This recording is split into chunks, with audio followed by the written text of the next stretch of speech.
ഇന്ത്യക്ക് നേരെ യുദ്ധഭീഷണിയുമായി പാകിസ്ഥാൻ മുൻ വിദേശകാര്യമന്ത്രിയും പീപ്പിൾസ് പാർട്ടി ചെയർമാനുമായ ബിലാവൽ ഭൂട്ടോ. സിന്ധു നദീജല കരാർ ഇന്ത്യ ഒരിക്കലും പുനഃസ്ഥാപിക്കില്ലെന്ന് അടുത്തിടെ കേന്ദ്ര ആഭ്യന്തരമന്ത്രി അമിത്ഷാ അറിയിച്ചിരുന്നു. ഇതിനു പിന്നാലെയാണ് ബിലാവൽ ഭൂട്ടോ രംഗത്തെത്തിയത്.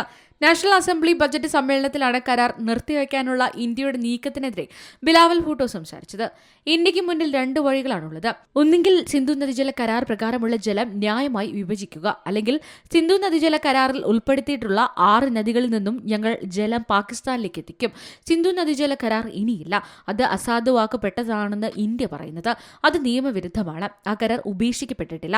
അത് ഇപ്പോഴും ഇന്ത്യയും പാകിസ്ഥാനെയും ബന്ധിപ്പിച്ചിട്ടുണ്ട്. കരാർ പ്രകാരമുള്ള ജലം നൽകാതിരിക്കുന്നത് UN ഉടമ്പടി പ്രകാരം തെറ്റാണ്.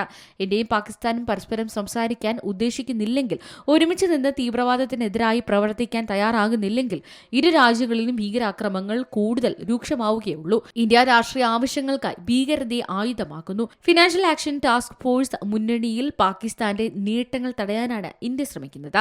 വളരെ കഷ്ടപ്പെട്ടാണ് പാകിസ്ഥാൻ FATF ഗ്രേ ലിസ്റ്റിൽ നിന്ന് വൈറ്റ് ലിസ്റ്റിലെത്തിയത്. വീണ്ടും വ്യാജ ആരോപണങ്ങൾ ഉന്നയിച്ച് ഗ്രേ ലിസ്റ്റിലാക്കാനാണ് ഇന്ത്യ ശ്രമിക്കുന്നതെന്ന് അദ്ദേഹം പറയുന്നു. National desk, C Malayalam news. ഏറ്റവും പുതിയ വാർത്തകളും വിശേഷങ്ങളും വിരൽ തുമ്പിലറിയാൻ സി മലയാളം ന്യൂസ് എല്ലാ ഡിജിറ്റൽ പ്ലാറ്റ്ഫോമുകളിലും ലഭ്യം.